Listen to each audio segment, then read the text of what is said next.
Mabel or Dr. Hulin, what would you like to say to all the folks who are listening? There are 101 people 105 in the chat room. There are about 20 people on the phones. So what would you like to say tonight? Well, I would like to ask Haleakala if he could comment. Not long ago, he said to me, if 10 years ago I would have told you guys there is nobody out there, you would have find the door and, run away. But now we are ready. We are ready, and we can, grab a little bit of, maybe there is nobody out there. So I would like to ask Haleakala if he can comment on that and that information that is so hard for us to grab, that there is nobody out there to blame, and the enemies are inside of us. Well, I think, first of all, we have to begin at the very beginning when the only divinity, quotes, existed, and that was at zero. That is, divinity being at zero meant that there was nothing going on in the universe. There's nothing. And then at some point, for whatever reason, this divine source decided to create us, and so it created us. And it created us out of silence, out of nothingness. And then the next step that happened is that the first sound we ever heard was the voice of the divine saying, I love you. And out of this, I love you, each of us were created. So we're really created in the exact likeness of this divine spirit, which is what I'm going to call infinite nothing. And so that's where it began. And so the first information that came into our mind was inspiration. And for whatever reason, the next thing that came, for whatever reason, is the force of memory. And it is the memory that we hear when we are experiencing stress. So we're not hearing other people. There's no other people in the mind. There's nothing outside of mind. It's everything. It's like Shakespeare says, that the stage is really the mind, and what the players are is the information that we carry in our soul. So when I'm with anybody, when somebody is saying to me, I have this problem, then I'm only hearing the information in me, and so I get to the cleaning, and I say to divinity, I would like to make amends for this information that's in me. What Shakespeare called rebel powers, the powers that go against the light and against zero, and I do my cleaning. And the cleaning is, I'm sorry, please forgive me. And there are different forms of it. And so I've been doing this for 26 years, realizing that there's nothing out there, only information. So the whole universe is run by information. So the information is, it either allows you to experience life perfectly, or you experience life as what Shakespeare calls hor bemoan moan. You have problems, and the problems are just replays of the past. And so in that really basic sense, there's nothing out there, and the only thing that's in you that you're experiencing is information. Yeah. Well, that is about the best explanation of a non-scientific explanation of no out there that I've heard. Yeah. So thank you for that. Sure. So Leonard, many times when we talk about 100% responsibility, also that scares people. Yes. How come I could be? But I always share with people that when I found out I was 100% responsible, I found freedom. I set myself free. For the first time, I realized, that I don't depend on things or people outside of myself to be happy or to be okay. So I think, there are different ways of seeing this no out there. Yes. And honestly, truthfully, when I first took it on, the thing that I had to deal with was, I'm responsible, and I was interpreting that as then I'm to blame. If I'm responsible and nobody's doing anything to me, then the problem must be over here, and like me, the problem.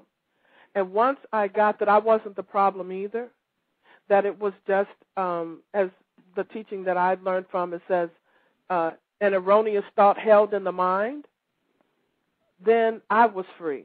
until that, I wasn't free. So I can understand why others, why there might be upset or concern or not wanting to own 100% responsible, because blame was attached to it. Yeah, well, that's what we know how to do really well. Huh? Yeah, absolutely. We learned that. Absolutely. So one of the questions I have, given the things that what are going on current in at least my environment, in the world environment, and I live here in Chicago, it's like the outing of Governor Blagojevich and those types of things that are going on, and that the guy, Murad, I think his name is, or whatever his name is, Majid, who bilked people out of $50 billion. I said bilk, but it's not true because they had to know something was going on. The SEC and the GMAC and, Freddie Mac and Jenny Mac and the banks and the automobile industry. What, given Ho'oponopono and 100% responsibility, what do you have to say about all of this that's going on? Well, the bottom line is that we're all players caught in a tragedy. The tragedy being we're stuck in this information, and all of us are re-experiencing it. It's a tragedy, but we're stuck in our roles, and our roles are information that's playing in us, and information could be blamed, it could be anything. But in the end, I was in Germany one day in Köln on a visit to a chocolate museum, and I came across a placard that said, "Anybody, everybody, nobody, somebody has to be responsible." And since we are all in one of these Shakespearean tragedies, and we're constantly in there, what happens if one of us decides we're not going to play that role anymore? We're not going to play the role of blame. We're going to be 100% responsible, and we begin the cleaning. Well, if divinity says, okay, I'm willing to erase that, and so with that role call I'm blaming people, but if I erase that, then the whole universe has to change, because whatever comes off in me has to come off in everybody. And so it's just, what we have to know, it's just everything is run by information in the subconscious. And we're all stuck in our roles. It's like King Lear or Hamlet, but we don't have to be stuck in that role. We don't have to be stuck in the role that the information is telling us this is the way it is, and it doesn't have to be that way. And so the Ho'oponopono is about asking the divinity, the infinite, to erase the information in the subconscious that we experience as a problem. And once that information gets erased in me, it gets erased in everywhere.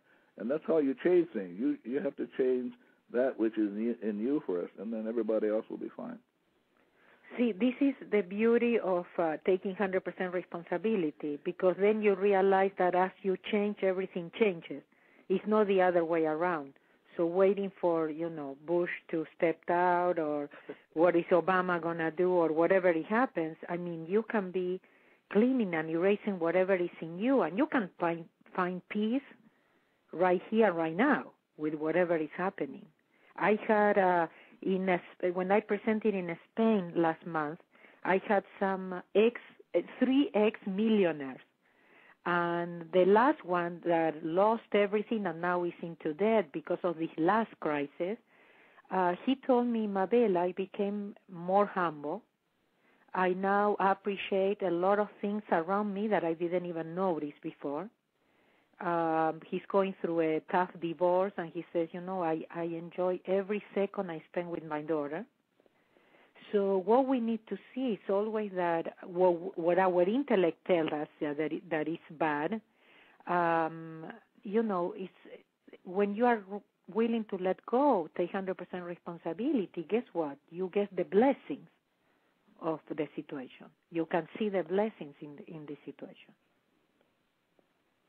So, all right, so practical example for me. I see that, or I hear that on the news. And so, let me just deal with right here in Chicago, Governor Blagojevich and Jesse Jackson Jr. and all of that stuff that's in the headlines. So is it necessary for me to focus on that and say, please forgive me, I'm sorry. I love you. Thank you for the way you do it is like you would do it as a little child, and you're saying to the divinity, I don't know what's going on in me that I'm experiencing as whatever is happening in Chicago and the world, but it's happening in you. It's not happening in Chicago. It's not happening in the government. It's not happening even in the cosmos. It's happening in you. That's what you have to come to at some point to realize. What is going on in me that I'm experiencing this? So you get to talk to that inner child called the subconscious, and you simply say to the subconscious, "Okay, looks like stuff's up. I don't know what it is, but you know what it is. So I'm going to talk to you, and I'm going to say to you, why don't you and I ask for forgiveness of this information that we are experiencing as Chicago, or we are experiencing as Mama, because you know what those memories are, and we want to love those memories. Remember what Jesus said? Jesus said, love your enemies. And yes. Our only enemies are our memories replaying. And so we're talking to this little child that's holding all of these memories that cause it to be painful, and we say we can let go. And the way we can let go is we say to whatever is causing us to experience this problem, I love you. Thank you very much for giving me a chance to let go and let God. Thank you. So it's just, you really don't have to, that's kind of a memory that is playing that you are aware of, and you don't have to have that in mind in order. This is about letting go all the time, 24 hours a day, letting go of the good, the bad. It's that part of us that thinks it knows, and it labels things, what is right and wrong. So the idea of being thinking all the time is a way of letting go. It's a way of giving permission to God to resolve the crisis instead of us, thinking that we know.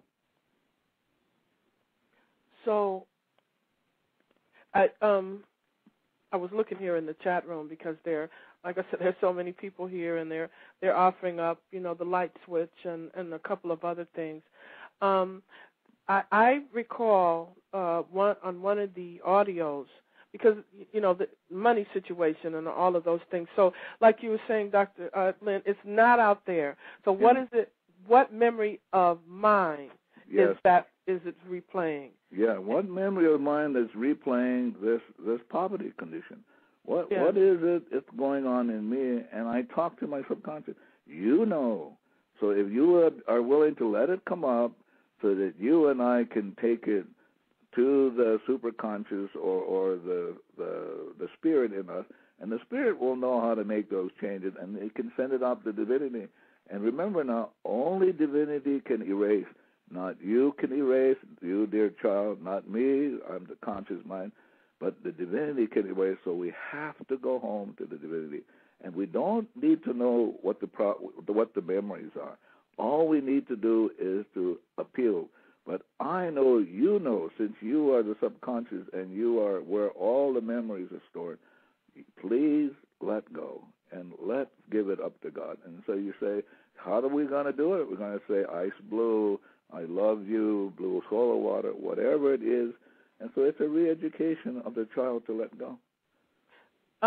Speak about the blue solar water. Mabel talked about the blue solar water all the time, and you're now offering it at on one of the websites, right? You can make your own. Right. You can get your own blue bottle. You put good old Chicago tap water in it. You put it out in the sun, or you put it under an incandescent lamp. Now, the wonder of the blue solar water, it's an appeal. I'm sorry, please forgive me. So it's a repentance appeal. So if you're drinking it like I do throughout the day, probably up to 2 gallons of water a day, I don't know what's getting clean. But I notice that if I'm willing to clean it, my body is more fluid, whereas before I used to have pains in my elbow, or my hands are very